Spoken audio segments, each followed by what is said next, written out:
Hi, everybody. Today I am going live to discuss whether you may be more controlling than your ex.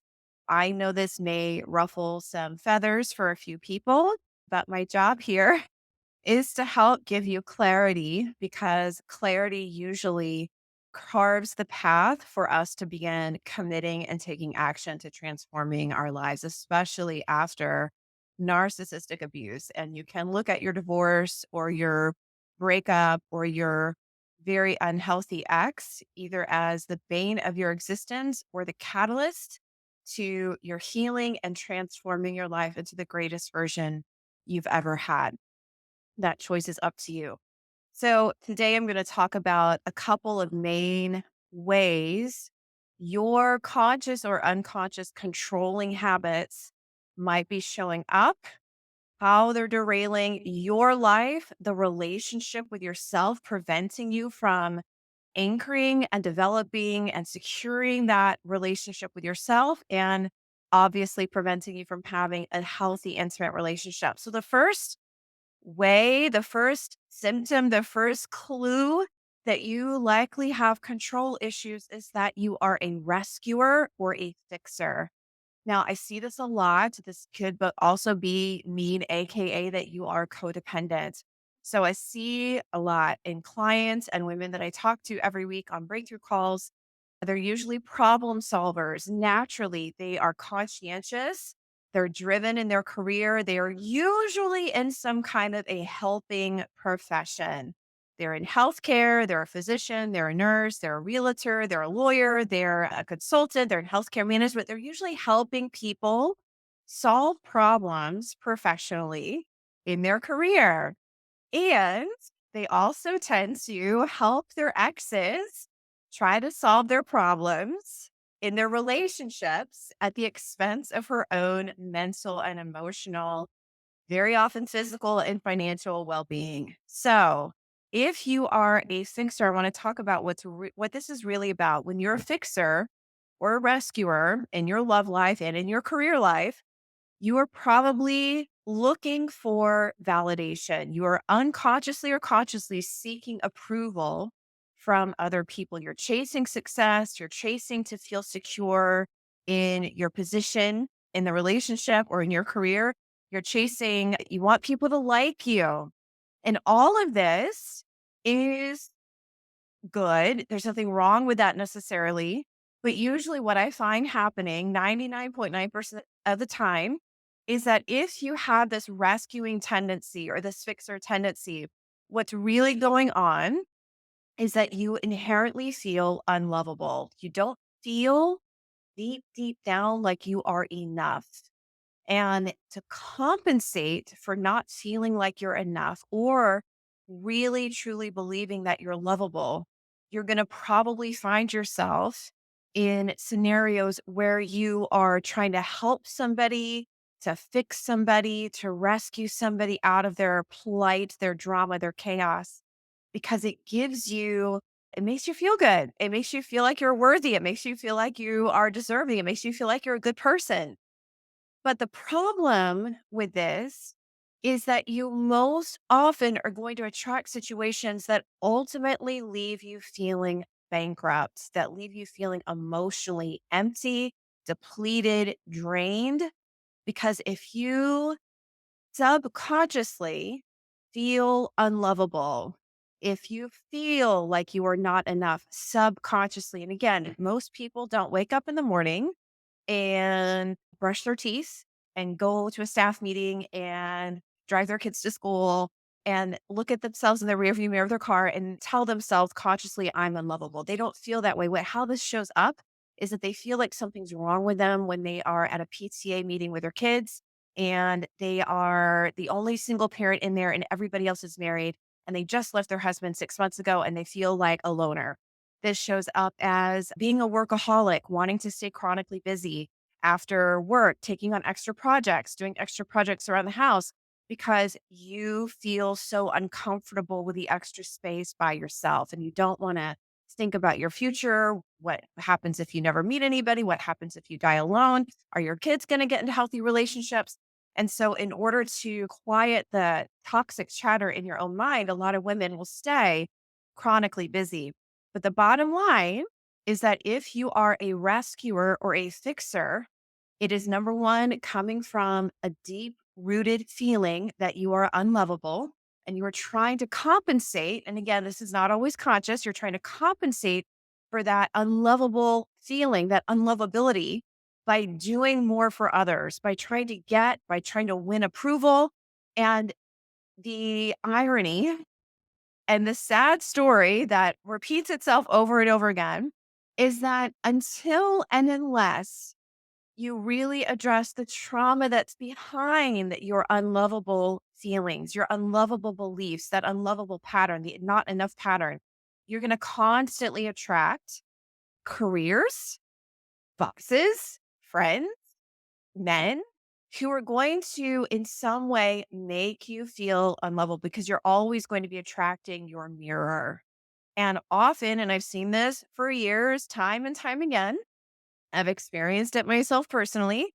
When you don't address that unlovable feeling, it's like that it never goes away. You're constantly left holding the bag. You might get the relationship that you think you want. You might notice red flags. You might try to convince yourself it's nothing, but this person has so many other good qualities. I can work through it. And you constantly wind up feeling at the end like you're not lovable, like something's wrong with you, because that is the core pattern inside of your subconscious, inside of your body, inside of your psychology that's fueling your choices in your life. And if you're rescuing people, if you're fixing people, it is your unconscious way of trying to feel in control and trying to feel lovable. But rescuing others doesn't heal your trauma. It's not a trauma informed method of rewiring your brain and your nervous system here in your body, helping you feel balanced, helping you feel whole and complete. It usually drains you. So, symptom number one that you're a control freak is that you tend to rescue and fix other people, usually at the expense of your own sanity, your own emotional, financial, physical well being, AKA codependency. Symptom number two that you are a control freak, I talked a little bit about this earlier, is that you stay chronically busy. You have a lot of distraction going on in your life to avoid feeling your feelings and to avoid really being with yourself. I talk to a lot of people that they exit their relationship, they get out of the marriage, and they fill their calendar. If it's not with work related things, then it's with extracurricular activities, signing up for 4 coaching programs at the same time, going to counseling, joining a CODA meeting, joining an AA meeting, joining an Al Anon meeting, going to all three on 3 different days during the week, taking their kids to multiple soccer games, starting at 4 side hustles. Like all of this stuff can be good if you have goals. But again, if you know that you get into draining relationships, what is still often at play here is the pattern of running away from the belief or the feeling that you're unlovable and trying to stay busy to fill the hole, to fill the void that's in your life.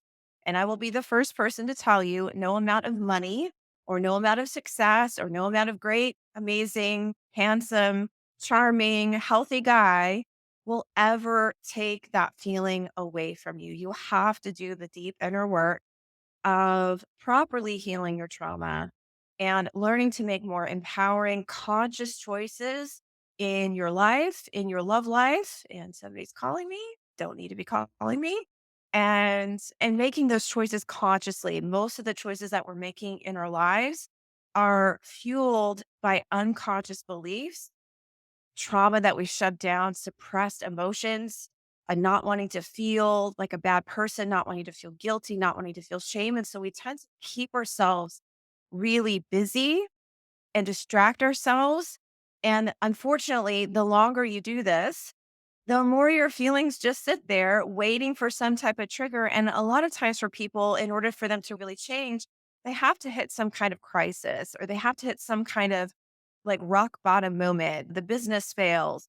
They get into the worst physically abusive relationship that they've ever had before they finally make the commitment to turn their lens inward on themselves instead of outward here, staying chronically busy.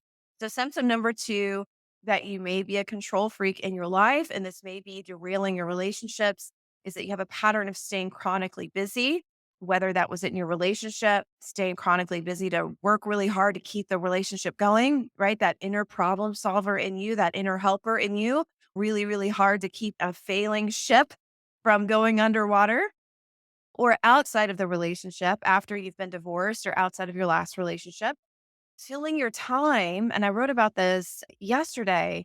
If you find that you feel like you're isolating or you feel like you're on an island, I talked to a lot of women that they've been out of the relationship for months, if not years, and they still feel like nobody gets them. They still feel like they're on an island. They still feel like they're isolating themselves. They can be in a crowd of people at a networking event or even in a holiday function with their family, and they still feel like they can't be truly themselves.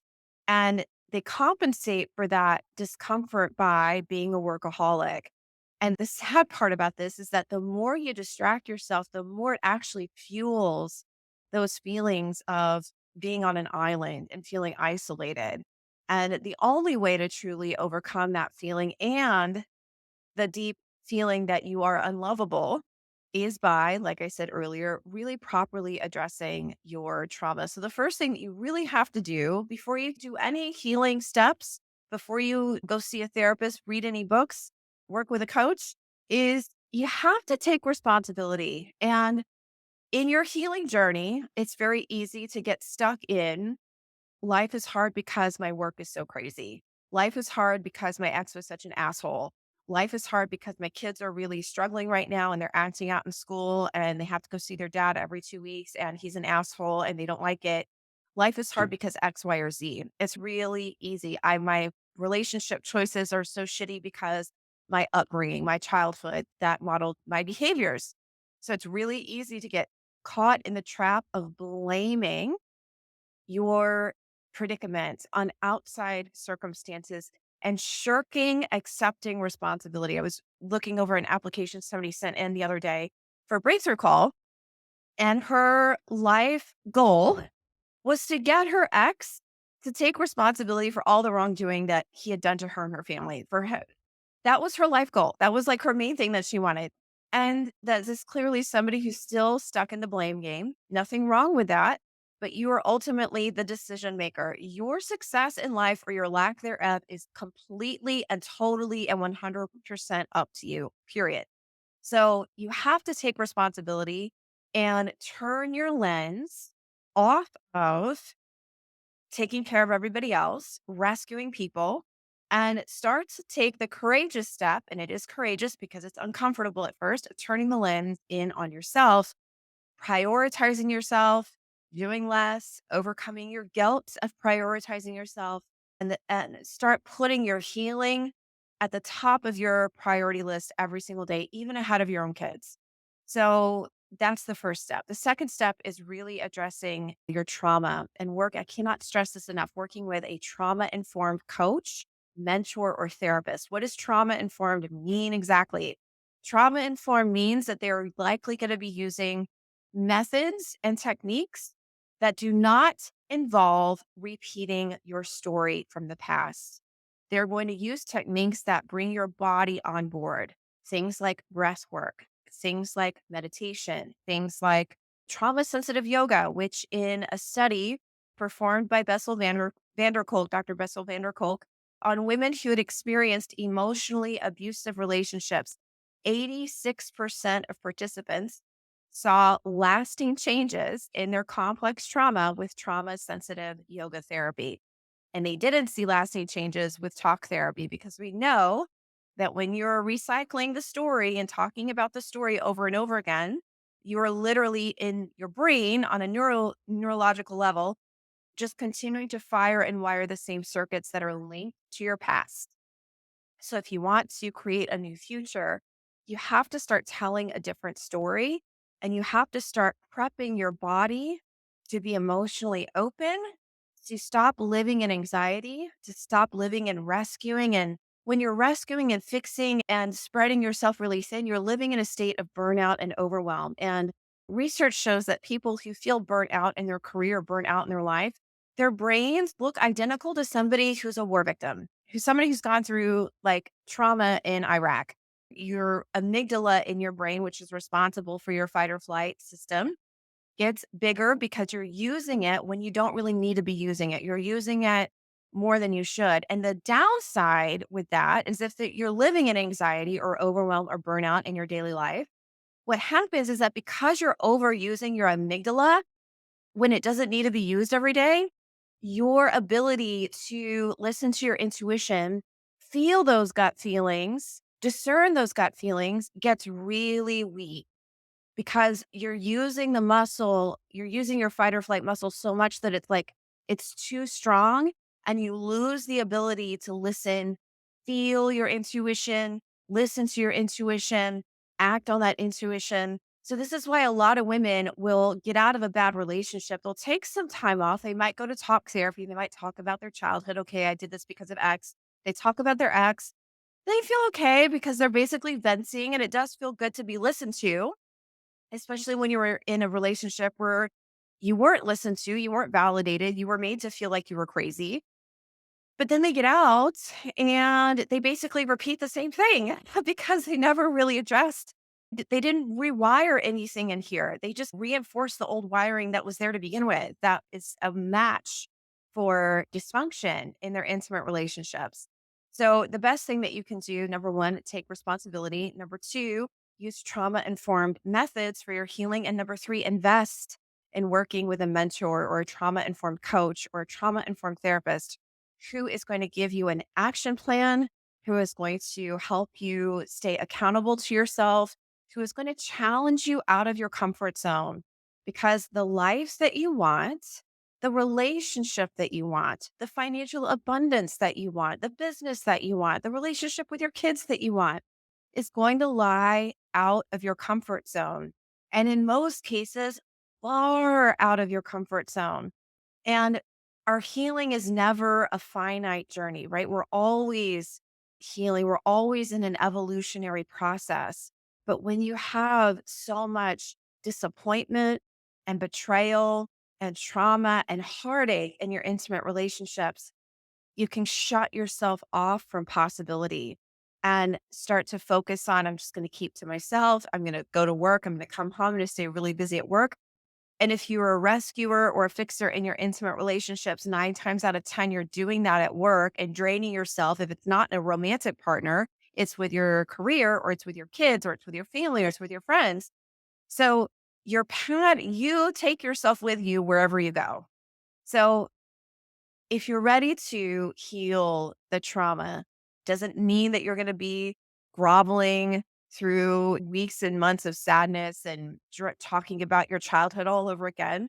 But if you're ready to literally rewire the way that you think and the way that you feel, and you're willing to get a little uncomfortable in that process initially, and you're willing to step out of your comfort zone and take actions every week that are going to help you feel safe in your own skin, that are going to help you feel safe being vulnerable, that are going to help you feel safe creating new friendships, creating new relationships, strengthening your relationships at work, strengthening the relationships with your kids. If you're ready to take that journey, then we're ready to talk to you. If you're single or divorced or in the process of divorce, if you're professional, if you're career driven, and the talk therapy that you've been doing has only gotten you so far, your reading has only gotten you so far, your research on the narcissist has only got, it's not really helping, then book a free breakthrough call. Go to BethanyDotson.com/talk. We'll have a very honest conversation about where you are in your healing journey. We're going to get you really clear on what your pattern is. Most people, the level of awareness is that I keep attracting these types of people. I don't know what I'm doing wrong. I don't know why I'm doing it. I think it comes from my childhood. But we're going to dig really deep to get you extremely clear on exactly why you keep repeating this pattern. And it's usually not what you think. Then finally, we're gonna get you really clear on what you want. And because most people have that inherent feeling that they're unlovable or that they're not enough, they don't really go for what they want because on some level they're afraid of failure, they're afraid of being judged, or they're afraid of success. So we're gonna get past all of those fears on the second half of the call and get you really clear on what you want in your life, how you want to feel emotionally, how that impacts your career, how it impacts your kids, and then what a great relationship feels. And if we can help, we'll give you the steps. We'll show you how we work here. We'll give you all the details. And if we can't help for whatever reason, if you're, maybe you need a little bit more cleanup on aisle 10, you need a little bit more preliminary work, we're going to steer you in the direction that's right for you. So if you're professional, high achieving, single, or divorced, and you are ready to heal your trauma, you're ready to go after the life that you want after narcissistic abuse, you're ready to transform your trauma into the greatest life that you've ever lived, and go to bethanydotson.com/talk. Thank you so much. I hope you have a wonderful day, and I will talk to you very soon. Take care.